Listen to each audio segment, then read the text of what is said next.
In the not-too-distant future, our DNA will determine everything about us. A minute drop of blood, saliva, or a single hair determines where you can work, who you should marry, what you're capable of achieving. In a society where success is determined by science, divided by the standards of perfection.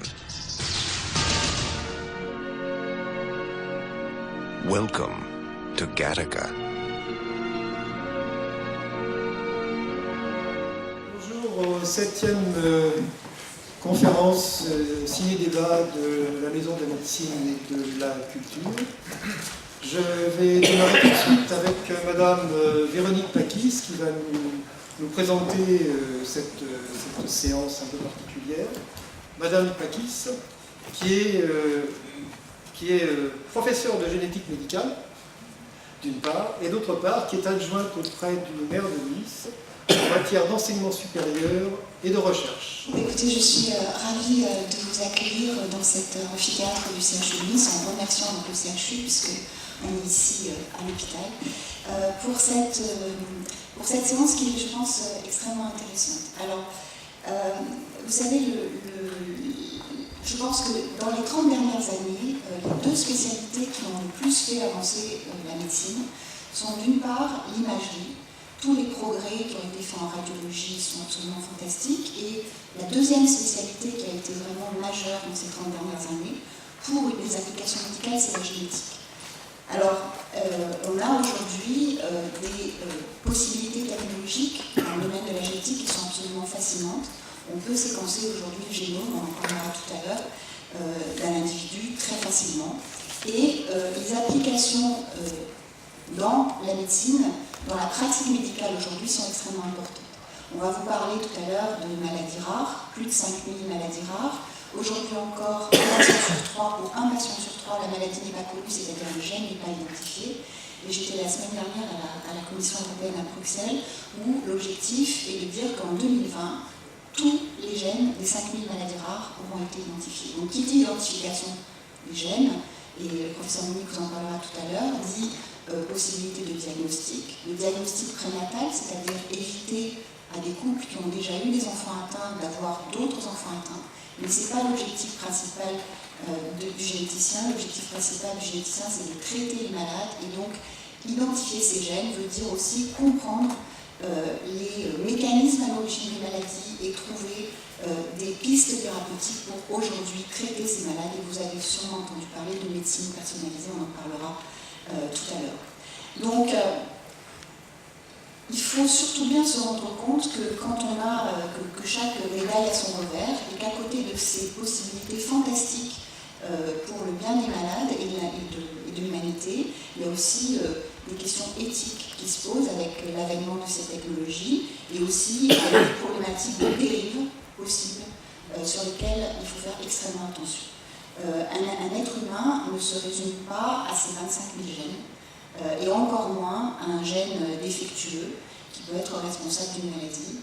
Et là aussi, je pense que le professeur Monique vous en parlera tout à l'heure. Et à ce titre, le film que vous allez voir, Bienvenue à Gattaca, qui aura, je crois, 20 ans l'année prochaine, est un film culte pour les généticiens. J'étais hier avec une de mes jeunes collaboratrices qui m'a dit « J'ai voulu faire de la génétique après avoir vu ce film ». Et donc, là, je pense qu'une des personnes... Une des meilleures personnes pour vous parler donc, de ces problématiques aujourd'hui, c'est le professeur Arnaud Monique. Alors, à travers le livre qu'il a écrit et dont il va vous parler, Programmer des livres, mais aussi et surtout à travers son expérience de chercheur, de médecin, de généticien. Le professeur Monique est pédiatre, généticien, il est le chef du service de génétique médicale à l'hôpital Necker Enfants Malades. Et il est aussi une des personnes à l'origine d'un institut, l'Institut Imagine, dont il vous parlera aussi sûrement tout à l'heure, qui est un institut à l'hôpital Necker entièrement dédié aux soins et à la recherche sur les maladies rares. Alors, l'œuvre et l'apport d'Arnaud Munich ont été absolument extraordinaires dans les dernières années, sur des personnalités qui ont autant de facettes. On en retient plus ou moins certaines, et celle sur laquelle je voudrais insister aujourd'hui, c'est sur le fait qu'il a été un des fondateurs de l'équipe de l'école de génétique française, qui est aujourd'hui une des meilleures écoles au monde. Et il y a des travaux récents qui montrent que, avec les États-Unis, l'Angleterre et la Hollande, la France a les meilleures équipes de recherche au monde qui travaillent sur les maladies rares. Et ça, on le doit en grande partie à l'action du professeur Munich. Et je suis absolument ravie de l'accueillir aujourd'hui parce que je dois dire que si aujourd'hui j'ai la chance d'être professeur de génétique et de pouvoir diriger donc, le service de génétique médicale au CHU de Nice, qui nous accueille aujourd'hui, le CHU, c'est parce que des gens comme Arnaud Munich m'ont aidé à être professeur de génétique, ont donné envie de faire la génétique et ont permis aussi à l'équipe de génétique de Nice, mais aussi dans plein d'autres villes en France et ailleurs, que la génétique se développe. Donc vraiment, je suis ravie de vous accueillir ici, et puis je remercie aussi les organisateurs d'avoir pensé à cette thématique qui est encore une fois, je crois, extrêmement d'actualité et extrêmement importante. Merci Véronique pour cette introduction. Merci à Martine Rajman, directrice des affaires générales et de la communication du CHU de Nice, de nous accueillir pour la seconde fois dans cette belle salle du Galet.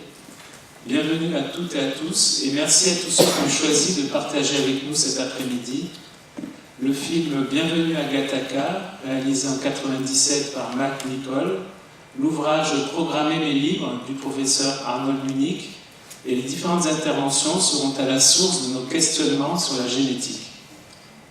Merci au professeur Arnold Munich de nous faire l'honneur et le plaisir d'intervenir ici, dans la ville de Nice. Bienvenue donc à la 7e ciné-conférence débat de la Maison de la Médecine et de la Culture. Nous sommes un espace de rencontre et d'engagement dans la transmission du prendre soin dans la cité. Soigner, se soigner, nous soigner, à travers les émotions, les pensées, les questionnements éprouvés devant un film, autour d'une thématique de santé, c'est la mission que notre association médico-citoyenne, qui croise les champs de la médecine, des sciences humaines et des arts, alliant les soignants, les patients, les proches et les acteurs de la vie civile. Soigner est un art. Il s'agit pour le soignant, dans un mouvement permanent de changement de registre, de va-et-vient, de s'adresser aux patients pris à la fois comme objet, gènes, maladies, organes, handicap, risques, ce que nous nommons les soins, le cure, est reconnu irréductiblement comme sujet singulier, être humain, souffrant et vulnérable, à la recherche d'un soutien, d'une attention infinie à son égard, ce que nous nommons le care, le soin, le prendre soin. On comprend que cette alchimie, cet art de l'articulation de la technique et de l'humanité, dans un contexte de grandes contraintes, horaires, économiques, administratifs, connaissances toujours actualisées, s'avère mission impossible pour Freud, ne va pas de soi pour Walter Esbin, présente pour Martin Winkler le risque fort de maltraitance. Je vous renvoie à son dernier livre, Les Brutes en blanc, et ceci à chaque rencontre soignant-soigné pour deux personnes qui souvent ne s'étaient jamais vues quelques minutes auparavant. Et dans cette grande complexité vont nous guider la vigilance constante au primum non nocere du professionnel, en écho au « ne fais pas à autrui ce que tu ne voudrais pas qu'on te fie » du citoyen. Le film Barberousse de Kurosawa a enchanté notre première rencontre. La question « Qu'est-ce que soigner ?» est aujourd'hui inséparable pour ceux qui étaient présents des personnages du film. Nous y avons vu la conversion du jeune médecin Yasumoto, passant de l'arrogance à l'humilité. Nous y avons compris la force de la vocation de soignant et celle de l'écoute du récit de la souffrance et de la vie du patient. Les malades se présentent à nous comme des récits, dit Rita Sharon, initiatrice de la médecine narrative, qui vise elle aussi à développer l'écoute des soignants à travers la littérature et l'écriture, loin des 18 secondes qui leur sont aujourd'hui accordées.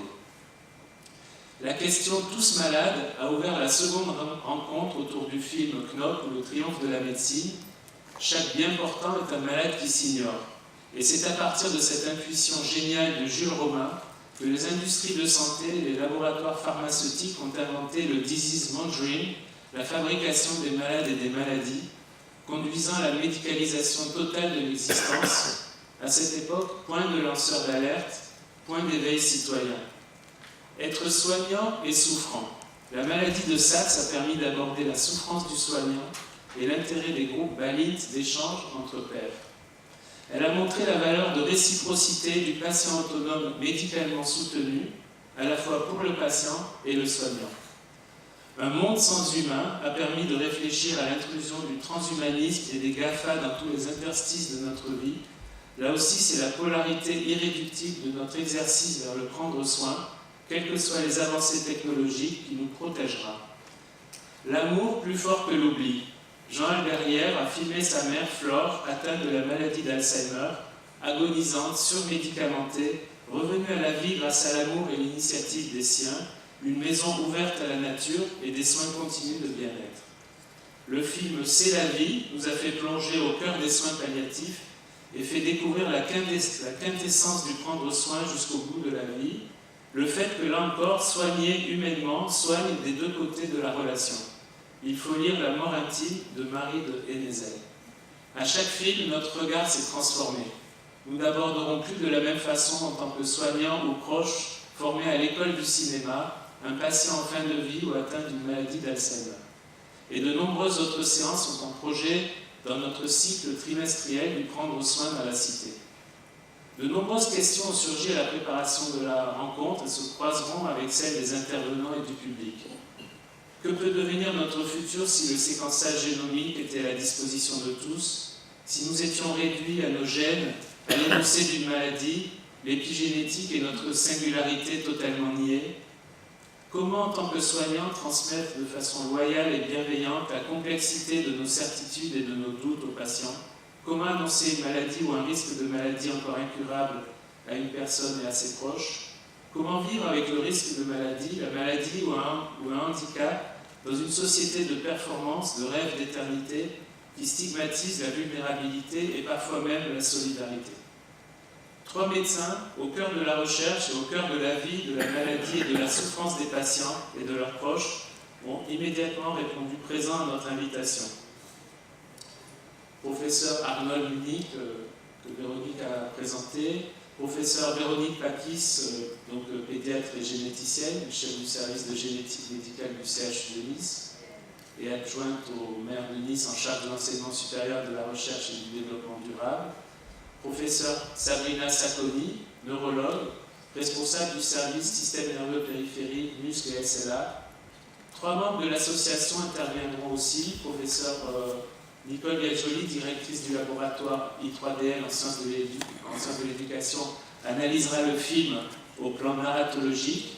Françoise Philippe, animatrice avec son mari Jean-Luc Philippe, généraliste du groupe éthique Territoire Nice-Est, en abordera certains aspects philosophiques et éthiques. Luigi Flora, patient-chercheur, co-concepteur du modèle Partenariat de Montréal, a interviewé il y a 15 jours Alice Rivière, porteuse de la maladie d'Huntington, initiatrice du collectif Ding Dong. Et enfin, Saïda Aourag, qui nous dira son expérience de vie avec une maladie et un handicap. Un débat de 45 minutes clôturera la séance, mais tout de suite, je vous souhaite à chacune et à chacun la bienvenue à Gattaca.